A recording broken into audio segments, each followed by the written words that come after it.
ஜிவ்சாய் TV subscribe பண்ணுங்க, share பண்ணுங்க, like பண்ணுங்க.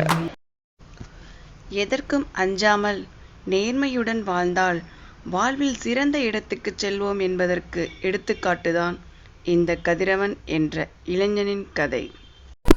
ஒரு காலத்துல கதிரவன் என்ற இளைஞன் கீழேரிப்பட்டி என்ற சிறிய கிராமத்துல வாழ்ந்து வந்தான். இவனோட பெத்தவங்க இறந்து போயிட்டாங்க. இனி அந்த ஊர்ல இருக்க பிடிக்காம பக்கத்து ஊருக்கு வேலை தேடி போனான். உச்சி வெயில் அதிகமா இருந்தது. அதை கூட பொருட்படுத்தாம நடந்து போய்கிட்டே இருந்தான். வெயில்ல ரொம்ப தூரம் நடந்து போனதால ஒரு ஆலமரத்துக்கடியில் போய் தூங்கினான். அவனை யாரோ தட்டி எழுப்புற மாதிரி இருந்துச்சு.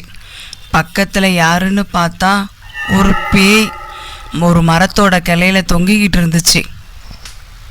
அதை பார்த்த உடனே ரொம்ப பயந்து போயிட்டான். பேய் பேயின் கத்தனா அலறனா கூச்சலிட்டான்.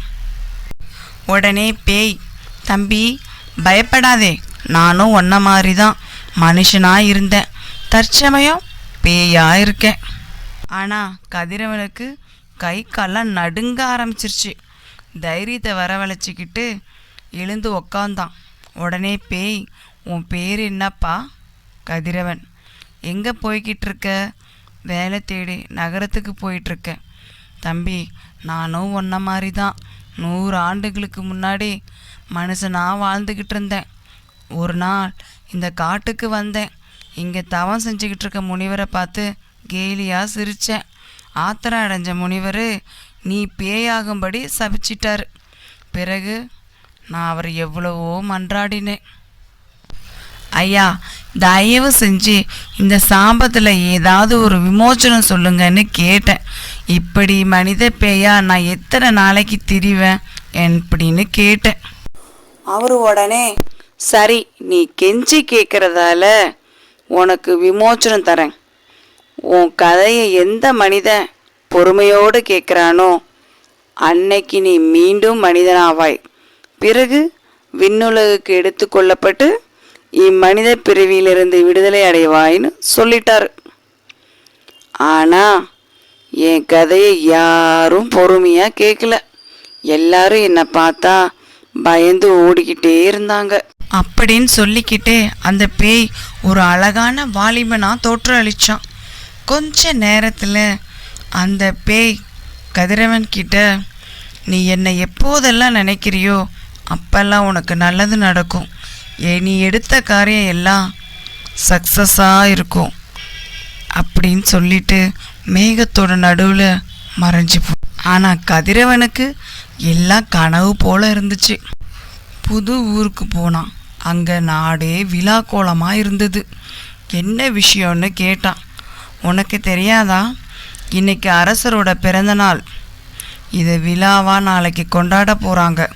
வான வேடிக்கை, கலை நிகழ்ச்சிகள், போட்டிகள் அப்படின்னு எல்லாமே இருக்கும். ஏழைங்களுக்கு அன்னதானம் நடக்கும். போட்டி, சிலம்பம் எல்லாமே இங்கே இருக்கும் அப்படின்னு சொன்னாங்க. கதிரவனுக்கு ஒரே ஆசை, நாமளும் எல்லா போட்டியிலையும் ஜெயிச்சுட்டு அரசரோட சிறப்பு விருந்தினராக போகணுன்ட்டு. உடனே கதிரவன் என்ன செஞ்சான், பேய மனசில் நினச்சிக்கிட்டு எல்லா போட்டியிலையும் ஜெயிச்சிட்டான். அவனுக்கு அரண்மனையில் ஒரு அறையும் அரண்மனை சாப்பாடு 1 வாரம் தங்கி நல்லா சாப்பிட்டுட்டு அவனோட அறைக்கு போய் அதில் ஒரு பெட்டு இருந்தது. நல்லா படுத்து தூங்கினான். திடீர்னு நடு ராத்திரியில் கண் விழிச்சு பார்த்தான். அவனோட அறையில் ஒரு காட்டெரும்பியோட கொம்பு வச்சிருந்தாங்க. அதை பிடிச்சி பார்த்தான். அது உடனே கிர்ரு கிர்ரு கிர்ருன்னு சத்தம் போட்டுச்சு. அவனுக்கு உடனே ஆச்சரியமா போயிடுச்சு. அதை பிடிச்சி திருகினான். பார்த்தா தரையில ஒரு சுரங்க வழி இருந்துச்சு. ஒரு தீபத்தை எடுத்துக்கிட்டு படிக்கட்டுல இறங்கி போனான். கீழே போனா ஒரு பெரிய அறை.